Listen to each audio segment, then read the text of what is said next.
mañana quiero darle la más cordial bienvenida al ministro de Defensa Nacional, vicealmirante René Francis Merino Monroy, porque vamos a hacer un repaso también sobre las actividades hechas por la Fuerza Armada en esta materia, así como también en aspectos que tienen que ver de acompañamiento de seguridad pública en el marco del régimen de excepción que se mantiene vigente en nuestro país. Ministro, gracias por acompañarnos, muy buenos días, bienvenido al programa. Gracias, buenos días Ernesto, buenos días a toda la población que nos sintoniza a esta hora de la mañana y que se informa por medio de este canal de televisión. Ministro, sigue vigente el estado de emergencia nacional, producto de la situación lluviosa del país, y por supuesto mantienen alerta a instituciones tan importantes como la que usted preside. Efectivamente, la Fuerza Armada es una de las instituciones que se mantiene permanentemente al servicio de la población y atentas ante cualquier situación que se presente. Nosotros como institución no solamente participamos en los temas de seguridad, sino también en aquellas otras situaciones que requieran de una pronta respuesta para proteger la vida de los salvadoreños. En ese sentido, como institución, el despliegue que tenemos a nivel nacional nos permite acudir de manera inmediata a cualquier lugar donde se presenten situaciones adversas. En el caso reciente de las lluvias y el efecto de la tormenta tropical Bonnie, hemos estado muy activos, integrados al Sistema Nacional de Protección Civil y también de manera individual, haciendo uso de los recursos con los que contamos.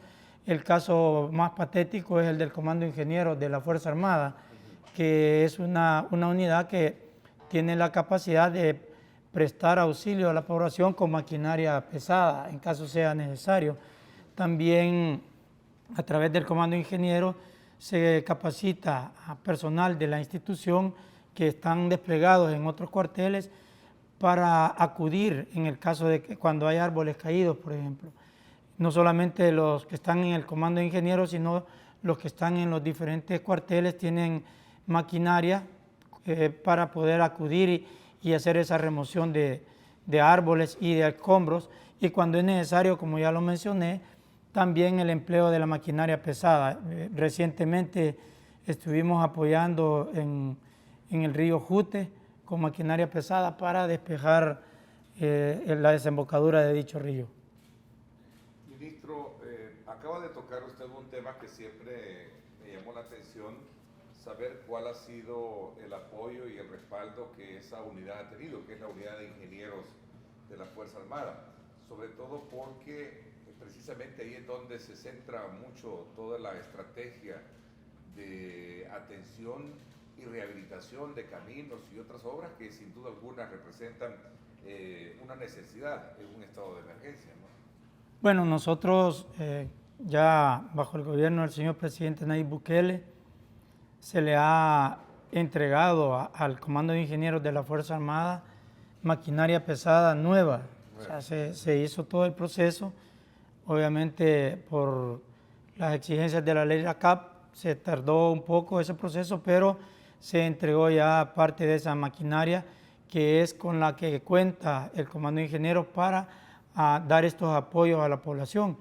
Y es que cuando hay situaciones que demandan los recursos de otras instituciones y estos comienzan a agotarse, o cuando por la prontitud en la que hay que acudir a un lugar, entonces es que nosotros como Comando de Ingenieros de la Fuerza Armada ponemos a disposición toda esta maquinaria de tal manera que en conjunto con Protección Civil, con el Ministerio de Obras Públicas, con el FOVIAL, todos integrados acudimos en apoyo a la población de tal manera en aquellos casos donde hay derrumbes, por ejemplo, y eso obstaculiza el libre tránsito o pone en peligro a las personas que transitan por determinados lugares, nosotros de manera integrados hagamos el despeje de esas zonas para que todo vuelva a la normalidad. Y lo que más interesa siempre es preservar la vida de todos los salvadoreños. Así que esta es una unidad muy importante en caso de desastres.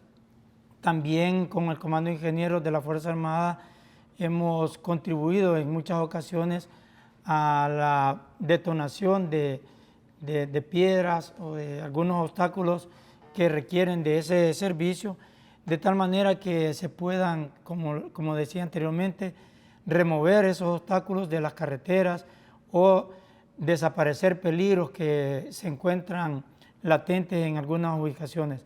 Es así como el Comando de Ingenieros de la Fuerza Armada da este apoyo.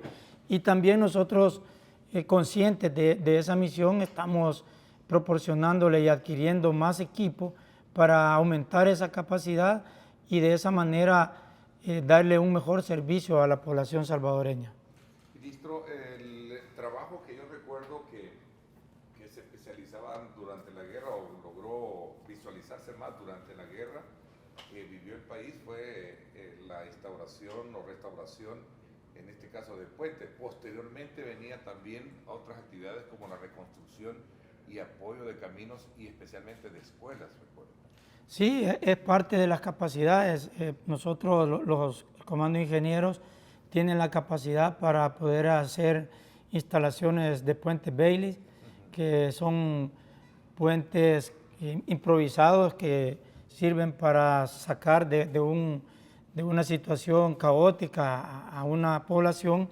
También nosotros con el Comando de Ingenieros hemos participado en la construcción de viviendas para la población cuando ha sido necesario, en reparación de escuelas. Todo esto es una capacidad que se tiene, pero lo importante es que la integración con el resto de instituciones del gobierno es la que da como resultado que la población esté más segura. Y lo importante es saber que si alguna de las otras instituciones, por las distancias o por alguna otra situación, no puede acudir de manera inmediata a determinado lugar, entonces nosotros cubrimos también esos espacios que otras instituciones por uno u otro motivo no puedan cubrir en determinado momento. Pero también importante mencionar que nos integramos, o sea, también hay un plan donde estamos integrados al Sistema Nacional de Protección Civil, en el cual tenemos misiones específicas, pero también, como yo ya lo mencionaba, podemos actuar de manera individual ante situaciones que requieran ese apoyo. Fíjese que al examinar el trabajo que está desarrollando la Fuerza Armada, estoy viendo que está en varios escenarios. Veamos la parte naval también, que es otra de las especialidades que han logrado de alguna manera tener mucho trabajo y muchos aciertos, especialmente en golpes a la narcoactividad últimamente, y sobre todo el apoyo también que se le ha brindado, hablando de cómo estas unidades están teniendo el respaldo hoy en un contexto diferente a lo que se pudo haber tenido durante la guerra. Efectivamente, nosotros ya como institución, como Fuerza Armada, que contamos con tres ramas, que son la Fuerza Aérea, la Naval y el Ejército, también trabajamos conjuntos entre sí. Anteriormente, años atrás, la Fuerza Armada no era conjunta. Recuérdense que había un Estado Mayor General, que no era Estado Mayor Conjunto, luego cambió a Estado Mayor Conjunto y fuimos desarrollando esas capacidades conjuntas de tal manera que las tres instituciones, trabajando de manera integrada, sean más eficientes. En el caso de la Fuerza Naval, tiene la característica de poder operar tanto en tierra como en el mar, y también estamos desarrollando la capacidad aeronaval, que es específicamente no es para competir de ninguna manera con la Fuerza Aérea, pero sí para hacer búsqueda y rescate marítimos, por ejemplo, o la lucha contra el narcotráfico en el mar. También se está desarrollando esa capacidad. Por esa razón es que la Fuerza Naval, ante situaciones que requieran el apoyo a la población, tiene esa capacidad de búsqueda y rescate en cualquier cuerpo acuático, ya sea en el mar o en la parte continental. También tiene la Infantería Marina, que la Infantería Marina tiene capacidades al igual que la Infantería del Ejército. Entonces nosotros colaboramos con la Infantería Marina en operaciones terrestres. Y lo típico y conocido que es la razón de ser es todo el trabajo que se hace vía marítima. En el caso muy conocido de nosotros los salvadoreños es el trabajo que hace la Fuerza de Tarea Naval Tridente, que tiene un prestigio internacional muy alto en la lucha contra el narcotráfico. Y de igual manera la Fuerza Aérea también tiene un rol bien importante. A mí, ahora que estamos apoyando en el régimen de excepción a la Policía Nacional Civil, la Fuerza Aérea se ha distinguido y yo les he dicho y los he felicitado por las ubicaciones de delincuentes que ha hecho ubicaciones de delincuentes que tienen un valor muy grande para la Policía Nacional Civil por todos los hechos delincuenciales que han cometido.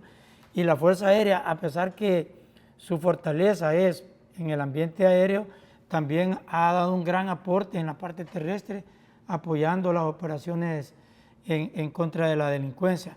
Es decir, ¿por qué no mencionarle el Ejército, que es lo que todos conocemos, que es la rama más grande de las tres de la Fuerza Armada y que tiene un despliegue territorial en todo el país? Perdón si me equivoco, es la infantería, ¿verdad? ¿No? Sí, el Ejército tiene armas, nosotros le llamamos armas. El Ejército como tal tiene ingenieros, es un arma del Ejército, transmisiones, es un arma del Ejército, artillería, es arma del Ejército, para ponerle un ejemplo, y la infantería, que es también parte del Ejército. Entonces, el Ejército lo componen todas esas unidades, todas esas armas, así se le llaman armas, y algunos servicios también que están con ellos. Entonces, eso es lo que hace el Ejército, pero también, como le digo, en la parte conjunta se integran las otras dos ramas, que es la Fuerza Aérea. Cuando el Ejército realiza una operación en tierra y requiere que haya un apoyo aéreo, ahí entra la Fuerza Aérea para apoyar, y como ya le mencionaba, el caso de la Naval, que también apoya en tierra y que también en la parte marítima. En esta emergencia, la Fuerza Naval ha hecho rescates importantes. La semana pasada se hizo un rescate allá en Pueblo Viejo de 11 personas, entre ellos 5 niños que quedaron al garete, y la Fuerza Naval llegó al rescate. También hemos hecho rescate en otros cuerpos de agua. Se han recuperado cuerpos de personas que fueron arrastradas por los ríos o las correntadas, y ahí es donde está el aporte también de la Naval. Y por qué no mencionarlo, lo que ha estado sucediendo en ocasiones anteriores en la colonia Santa Lucía. Ahí tenemos también embarcaciones Zodiac que son operadas por personal de la Fuerza Naval, con el cual se han hecho vacaciones. En las tormentas anteriores a la del día de ayer se hicieron 23 evacuaciones en la colonia Santa Lucía con las lanchas que ha desplegado en ese lugar la Fuerza Naval. Es decir que usted acá puede ver cómo se integran entre sí las ramas de la Fuerza Armada y cómo también toda la Fuerza Armada como institución nos integramos al Sistema Nacional de Protección Civil, ya con otras instituciones del gobierno. Hay un tema bien importante, ya entrando en materia de circunscribir el rol que actualmente está jugando de acompañamiento en materia de seguridad a la Fuerza Armada, a la Policía Nacional Civil, y bajo el marco del régimen de excepción, es precisamente esta experiencia que puede tener para desplazarse en las áreas urbanas, específicamente porque, y según he escuchado de algunos funcionarios de seguridad pública, la delincuencia ha tenido a bien replegarse a estas zonas, donde desde luego la operatividad requiere de otras tácticas.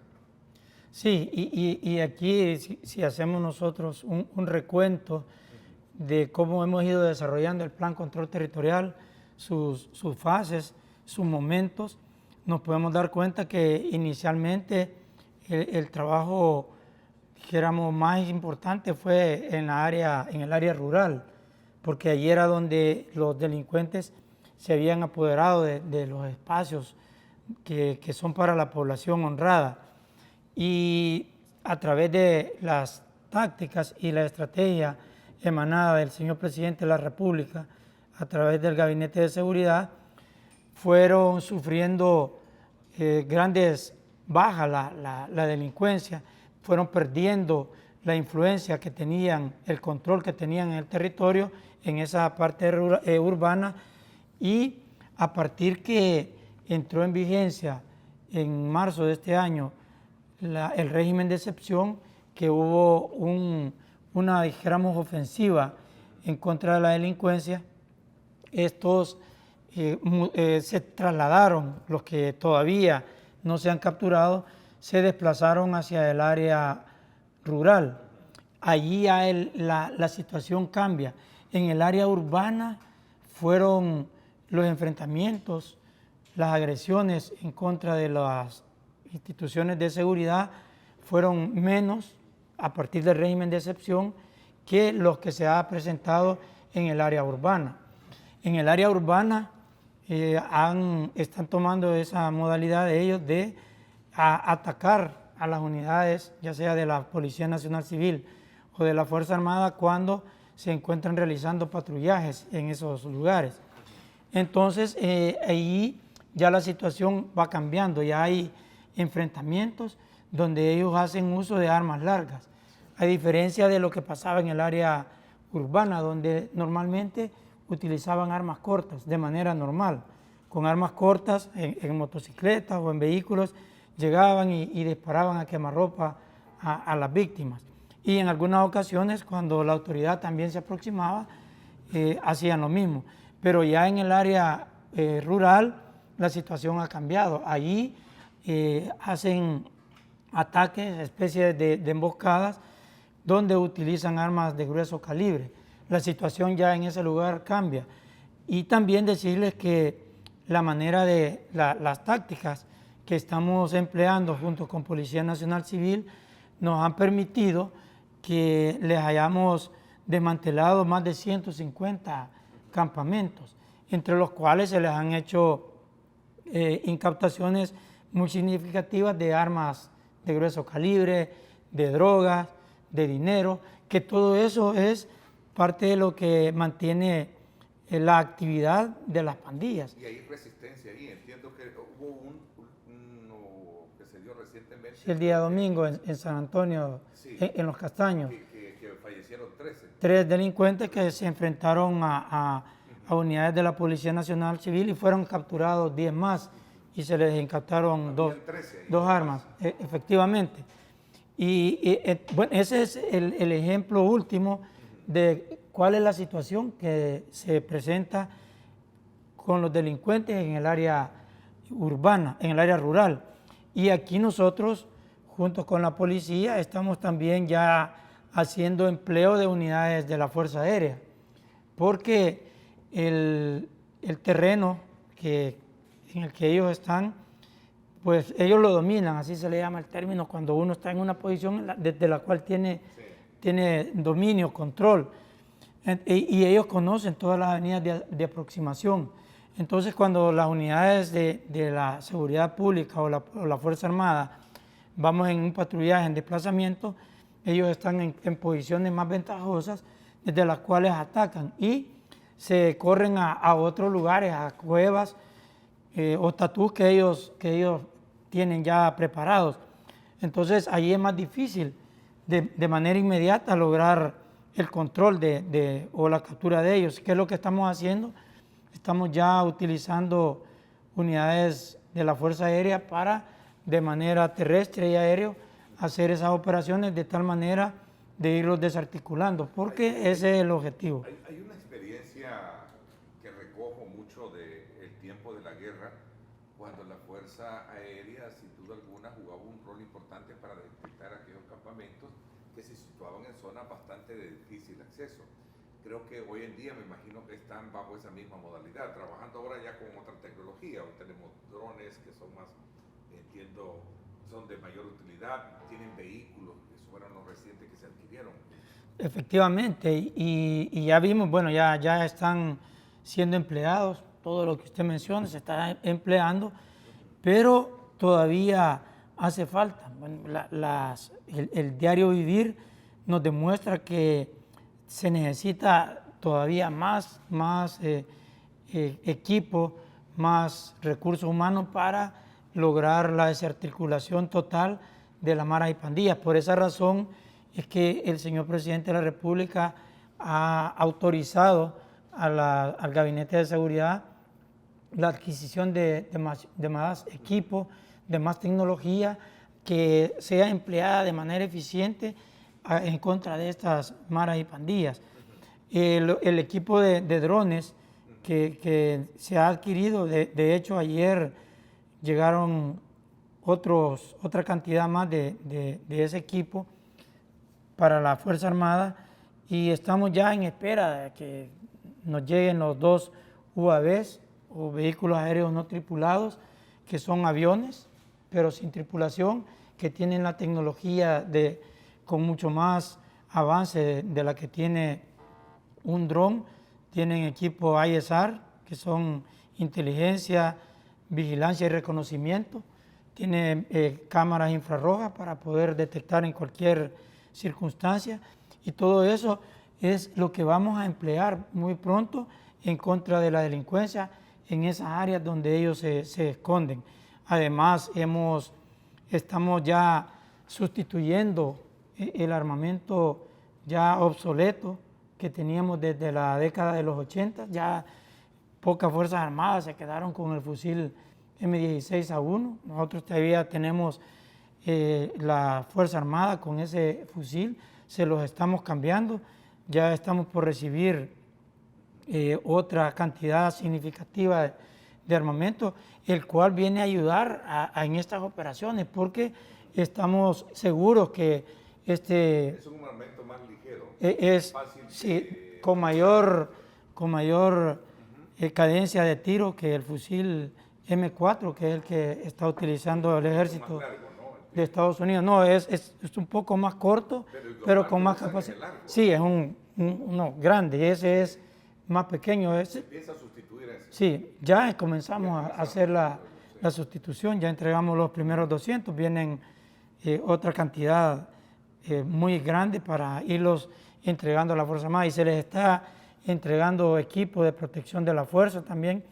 Recordémonos que esto fue bastante conocido por la población allá en Cabañas, en el cantón El Izcatal, donde desarticulamos un campamento de pandilleros en el cual se les incautaron 13 armas largas, se capturó a un pandillero y resultó un suboficial de la Fuerza Armada con un rasguño que el impacto fue precisamente en el casco que se les acababan de entregar. Entonces, este equipo de protección de la Fuerza es el que nos da la certeza y la confianza de poder enfrentar a estos delincuentes de manera segura, protegiendo la vida también de los que protegen a la población salvadoreña. Todo esto gracias a ese apoyo contundente y a el concepto claro que tiene el señor presidente de cómo enfrentar a la delincuencia, cosa que en el pasado no se hizo, que ahora lo estamos haciendo de manera exitosa a pesar de tantas oposición que ha habido a este régimen. Yo vi recientemente una entrevista en la cual una funcionaria, una política de un partido le pedía al señor presidente que liberaran a Ángel, un joven que lo quisieron victimizar, aparentaba ser una persona inocente, y nosotros dimos con ese joven, aparte que ya tenía un historial grande en la Policía Nacional Civil, pero nosotros dimos con esa persona porque la población del lugar ya no lo soportaban por tantas cosas que había hecho. Y sin embargo, él es una de las personas a las cuales victimizan y por las cuales dicen que el régimen de excepción no funciona y está violando derechos de personas inocentes.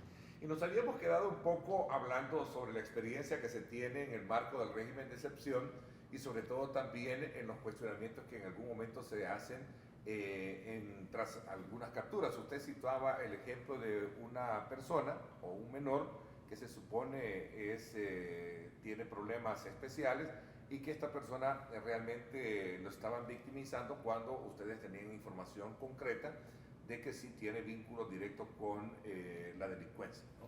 Sí, es que y yo Ese solo es uno de muchos casos. de muchos casos de personas que no parecen, pero que tienen un récord delictivo muy grande ya registrado en la Policía Nacional Civil.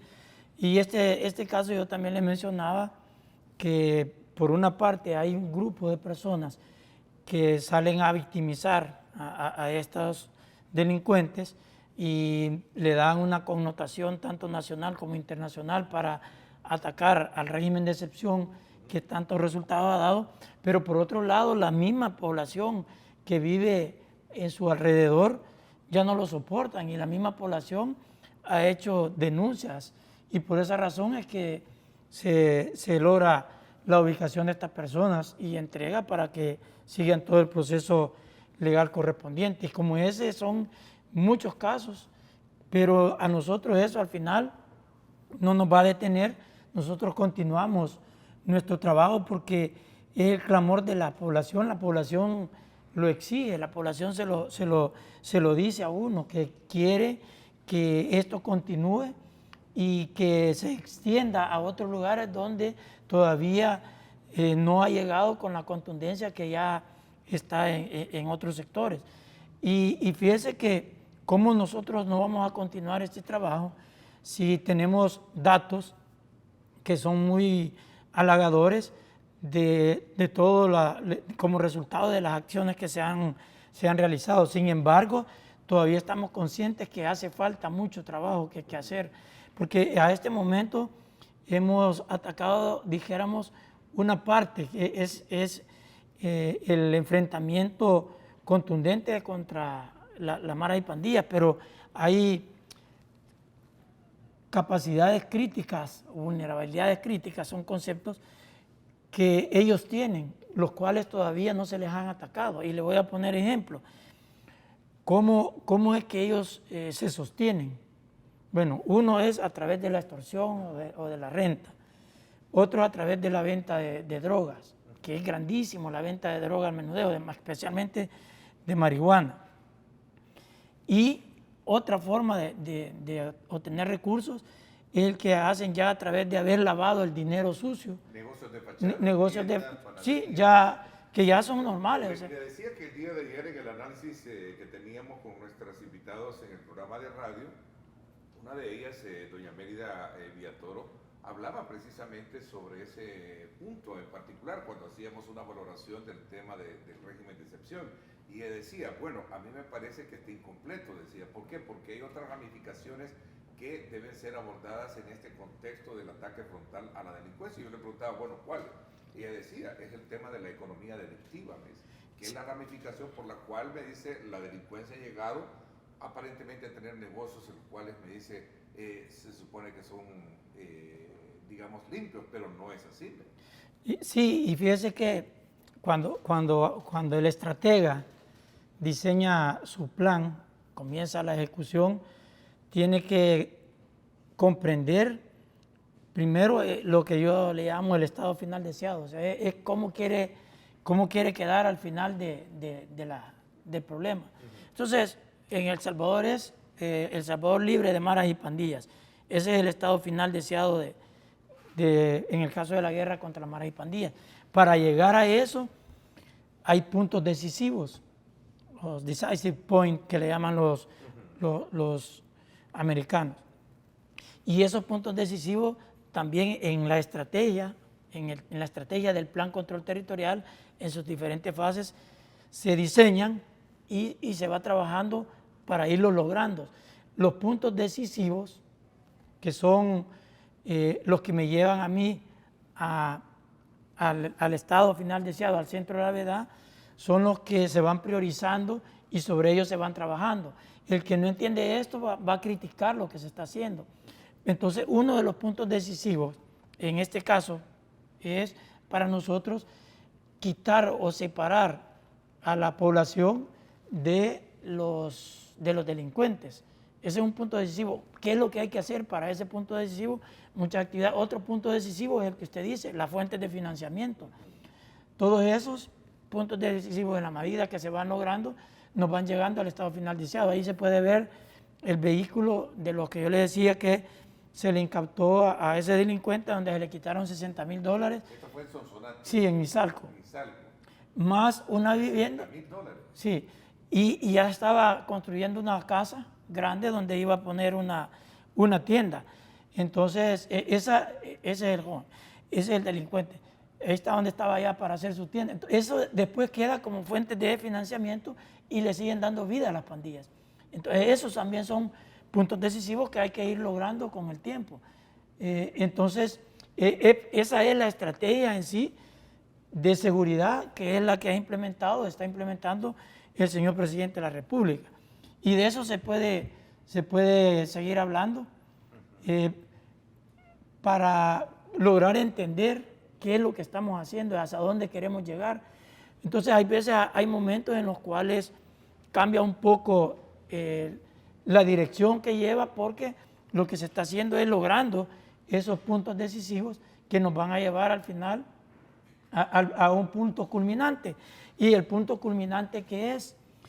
El punto culminante es aquel en el cual ya el que está, por ejemplo, si las pandillas están atacando, punto culminante es cuando lo hago llegar a través de los puntos decisivos a la situación tal que él ya no pueda seguir atacando, y luego de eso lo que viene es ya la caída de las maras y pandillas. Entonces, significa que la siguiente fase dentro del trabajo que proyecta Seguridad Pública, incluyendo ustedes, es atacar la parte financiera, la columna económica, que es la que le da vida a estos grupos delictivos. Los planes en sí tienen alternativas y variantes, se le llama. Entonces, ¿y qué son esas? Cuando usted diseña el plan, usted toma en cuenta todas las capacidades que tiene la delincuencia en este caso, y hace su plan, suponiendo que la delincuencia va a mantener un comportamiento como el que uno piensa que va a mantener. Pero si ellos van cambiando sus estrategias, entonces el plan, a través de las variantes, va teniendo, valga la redundancia, esas variaciones, que las siguientes acciones a realizar van a depender bastante también de cómo actúa la delincuencia. Entonces, una de las fases que definitivamente tienen que desarrollarse es esa que estamos hablando, es atacar las fuentes de financiamiento. Todavía no se sabe si esa es la siguiente o habrá otra actividad que hacer antes de llegar a esa fase, o bueno, de hecho se están desarrollando ya actividades que les están quitando esas fuentes de financiamiento, porque ya se han hecho muchas incautaciones. La policía ha llegado, usted puede recordar, en algunas colonias ya de clase media alta, en las cuales se ha llegado a quitarles recursos a ellos que ya estaban normales, pues que nadie se iba a imaginar que esos fueran pertenecientes a delincuentes, que allí vivían pandilleros. Han migrado a zonas residenciales. También, los que ya lavaron ese dinero. Entonces, la forma en que el señor presidente va desarrollando este plan control territorial es la que nos va a llevar nosotros a ese estado final deseado. Y yo, quizás para ir evaluando lo que se está haciendo, le puedo mencionar datos obtenidos solamente a partir del régimen de excepción a la fecha, sin considerar lo anterior, que fue un éxito también, porque cada vez venía mejorando. Pero fíjese que en 107 días del régimen de excepción se han registrado 92 homicidios en 107 días. Eso le da un promedio a ustedes de 0.85 homicidios por día, cuando teníamos 30 homicidios diarios en ocasiones anteriores. Yo creo que con datos como estos, no hay hay que ser muy como el sapo, que el sapo cuando va en su trayecto y encuentra una pared, se pega contra la pared y él sigue golpeándose contra la pared porque no piensa. Entonces hay gente que actúa así ante esta situación, pero con estos resultados que se tienen, no hay dónde confundirse. Bueno, la Policía Nacional Civil continúa también realizando estos trabajos. El resultado de todo lo que yo le he mencionado a este momento no es al azar, o sea, no es que nos cayó así de suerte, como un golpe de suerte. Para nosotros no existe la suerte, lo que existe es un método científico que nos lleve a obtener estos resultados. Entonces, todos estos resultados que yo le hablo es producto de la investigación que la Policía Nacional Civil realiza con un apoyo contundente de la Fiscalía General de la República. Eso es lo que nos permite llegar a esas casas, por ejemplo. Eso es lo que nos permite ir desintegrando estas o ubicando a otras personas que son colaboradores de la pandilla. Tal vez no son pandilleros, homeboys o que tengan un grado en la pandilla, pero son colaboradores que van a recoger la extorsión o la renta con diferentes modalidades. Y eso también lo está atacando, lo está combatiendo la Policía Nacional Civil con la colaboración, en algunos casos de nosotros, en el sentido de obtener la información, transmitírsela a ellos para que ellos hagan las investigaciones y de esa forma ir ubicando a las personas que siguen en esta actividad. Pero es parte de todo lo que hay que seguir atacando para obtener los resultados en este régimen de excepción y en el plan control territorial. Para poder lograr el objetivo completo de sanear y lograr, obviamente, tener el control, debe de continuar el régimen. Mientras lo que ha dicho el señor presidente y nosotros estamos bien claros es que esto se va a terminar cuando ya no haya ni un solo pandillero en las calles de nuestro país. Allí va a estar concluida la misión. Y aquí hacen la pregunta, ¿y estas señoras que capturan también están directamente vinculadas o indirectamente son familiares a las cuales se ven, digamos, involucrados en esto? Hay de todo. Son tolerantes, la palabra que dicen aquí, lo que pasa es que ellas se vuelven tolerantes y saben que ese dinero no es lícito y lo agarran. Efectivamente, hay de todo acá en esto. Por eso le decía yo, hay miembros de las pandillas, colaboradores de las pandillas y colaboradores en diferentes niveles. Y todo eso, según la reforma que tuvo el Código Penal, son ahora motivos de delito. Entonces todo eso se está combatiendo y ahí es donde surgen muchas voces de oposición que atacan y le da lástima a esa persona que para ellos es una persona inocente, es una pobre vendedora de tortillas o otras cosas, pero son personas que según las investigaciones de la policía tienen una vinculación con las pandillas, ya sea directa o indirectamente, pero que al final, si nosotros queremos que desaparezca el fenómeno de maras y pandillas en El Salvador, tiene que desaparecer no solamente el que está tatuado, sino que todos aquellos que colaboran y que hacen que esto se logren sostener. Y por esa razón es que nosotros estamos trabajando de la forma que lo estamos haciendo y todo lo importante es que está dentro del marco legal. Aquí no hay ningún acto arbitrario de ningún funcionario, todo está normado y bajo esa norma es que nosotros nos regimos. Ministro, el tiempo se me fue y le quiero agradecer el que nos haya puesto al tanto de cuál es el trabajo que se está desarrollando como Fuerza Armada y también Policía Nacional Civil en coordinación con otras instancias con respecto a la aplicación de la ley hoy en el marco del régimen de excepción. Gracias por habernos acompañado. No, gracias a usted, Ernesto, y por darnos la oportunidad de informar a la población cuál es la situación actual del régimen de excepción, qué es lo que hace la Fuerza Armada y también los apoyos que estamos dando producto de la época lluviosa que estamos viviendo.